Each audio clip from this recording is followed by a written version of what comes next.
नमस्कार सबैजनालाई। यो दृश्य हो गण्डकी गाउँपालिका गोरखाको। यहाँका प्राय किसानहरू तरकारी खेतीमा व्यस्त रहन्छन्।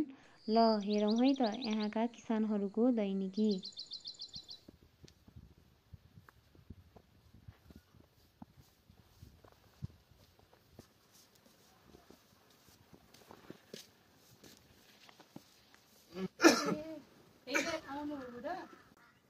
कहाँ गएर आउनुभयो त?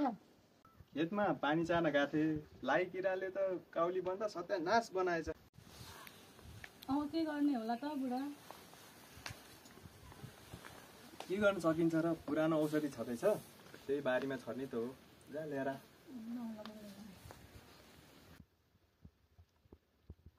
ल हिँड्दै जाऊँ।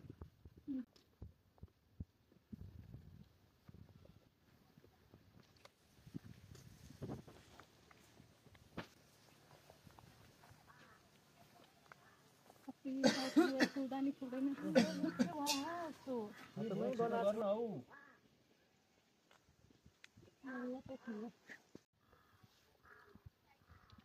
यसलाई घोलौँ।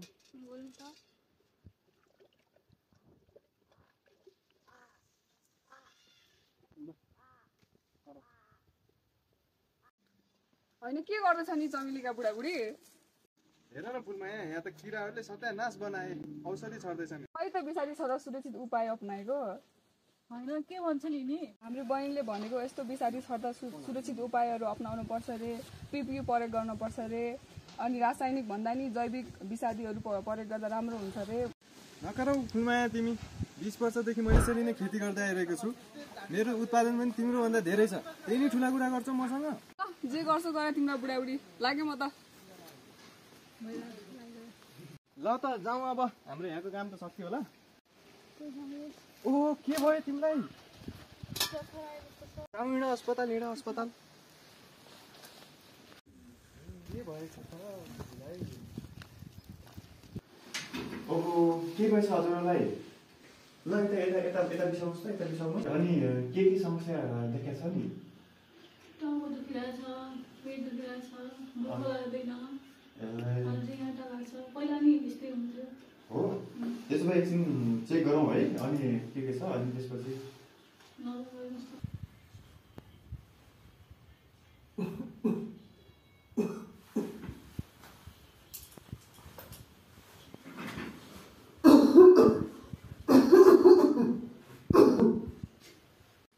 हजुरलाई पनि स्वास्थ्यमा समस्या छ कि क्या हो? मलाई पनि सामान्य खोकी रिङ्गाटा लागिरहेको हुन्छ डाक्टर साहब।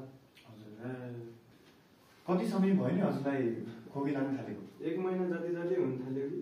ए हो, ठिक छ। त्यसो भए हजुरलाई पनि रगत पिसाब चाहिँ दिनपर्छ होला सायद, होइन?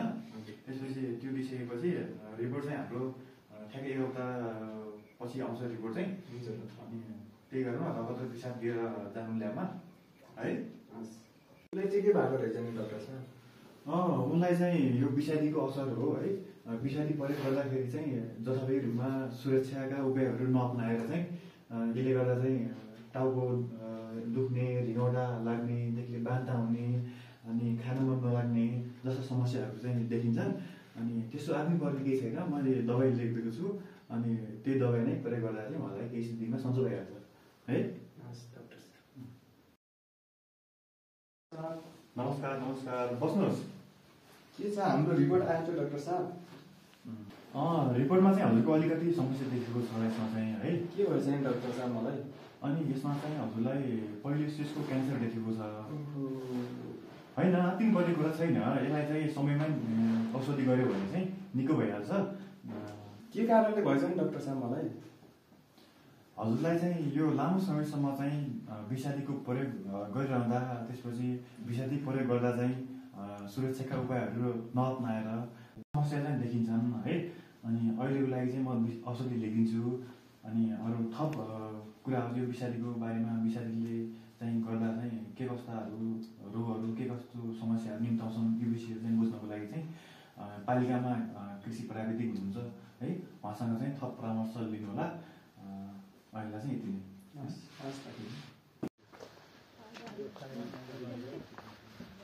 नमस्कार सबैजनालाई। लक्ष्मी नेपाल, यस गण्डकी गाउँपालिकाले खटाएको कृषि प्राविधिक। आज हामी रासायनिक विषादीहरू अनि त्यसको प्रयोगले हाम्रो स्वास्थ्यमा, वातावरणमा, जमिनमा पर्न गएको असरहरू र त्यसको समाधान कसरी गर्ने भन्ने विषयहरूमाथि छलफल गर्न गइरहेका छौँ।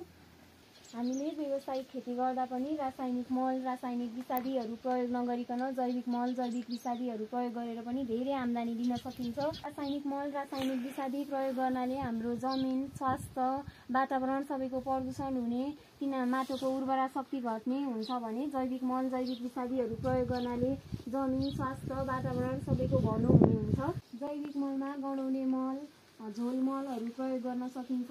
त्यसै गरी हामीले किराहरू, हाम्रो बालीनालीमा लाग्ने किराहरू नियन्त्रण गर्नको लागि हामीले मोहनी पासोहरू प्रयोग गर्न सकिन्छ। त्यो चाहिँ स्पोडोल्युरहरू, टुटाल्युर, हेलिल्युरहरू चाहिँ हामीले प्रयोग गर्न सक्छौँ। फनेल ट्र्यापहरू प्रयोग गरेर हामीले धान बालीमा किराहरू नियन्त्रण गर्न सक्छौँ। त्यसै गरी मोहनी पासो जस्तै हामीले धेरै ढुसीहरू प्रयोग गरेर पनि किरा नियन्त्रण गर्न सक्छौँ। त्यसमा मेटाराइजियम जस्ता ढुसीहरूले माटोमा लाग्ने किराहरू जस्तै खुम्रे किरा, रातो कमिला, धमिराहरू चाहिँ नियन्त्रण गर्न सक्छौँ भने ब्युबेरिया, भटिसिलियम जस्ता ढुसीहरूले चाहिँ हामीले चुस्ने किराहरू जस्तै लाही किराहरू चाहिँ नियन्त्रण गर्न सक्छौँ। त्यसै गरी हामीले धेरै बालीनालीहरूको रोगहरू नियन्त्रण गर्नको लागि पनि साकालुहरू प्रयोग गर्न सक्छौँ। त्यसमा स्युडोमोनसहरू प्रयोग गरेर माटोको उपचार गर्न सक्छौँ। स्प्रे ट्याङ्कीको प्रयोग गरेर हामीले त्यो बालीनालीमा छर्कन सक्छौँ भने ट्राइकोडर्माहरू प्रयोग गरेर पनि हामीले माटोको उपचारहरू गरेर रोगहरू नियन्त्रण गर्न सक्छौँ। यदि जैविक विषादी प्रयोग गरेर हाम्रो बालीनालीमा लागेको रोग किरा नियन्त्रण हुन नसक्ने अवस्थामा छ भने हामीले रासायनिक विषादी प्रयोग गर्नुपर्ने हुन्छ।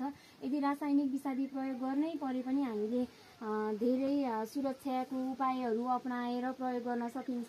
त्योमा हामीले पन्जा लगाएर, चस्मा लगाएर, मास्क लगाएर, बुटहरू लगाएर, पुरै शरीर ढाकिने कपडाहरू लगाएर, स्प्रे टङ्की युज गरेर हामीले चाहिँ बालीनालीमा चाहिँ विषादी छर्किनु पर्ने हुन्छ।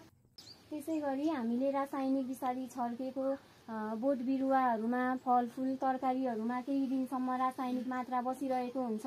त्यसको लागि चाहिँ हामीले रासायनिक मात्राहरू नजाउन्जेल, नहटुन्जेलसम्म पर्खेर मात्रै हामीले फलफुलहरू, तरकारीहरू चाहिँ प्रयोग गर्नुपर्ने हुन्छ। त्यसो गर्नाले हाम्रो स्वास्थ्यमा असर गर्दैन।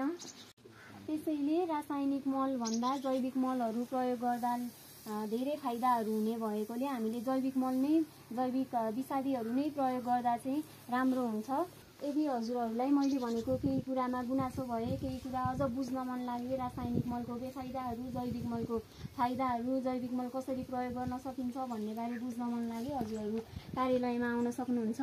यति भन्दै आजलाई म बिदा हुन्छु। हस्, नमस्कार। हो रहेछ नि बुढी, रासायनिक भन्दा त जैविक मलै राम्रो रहेछ। हामीले चाहिँ जैविक खेती नै गर्नुपर्ने रहेछ। पल्ला रे दाइलाई नै अब जैविक खेती नै गर्न पठाउनु पर्छ। हो त नि बुढा, हाम्रो बाली पनि राम्रो हुन्छ अनि स्वास्थ्य पनि राम्रो हुन्छ।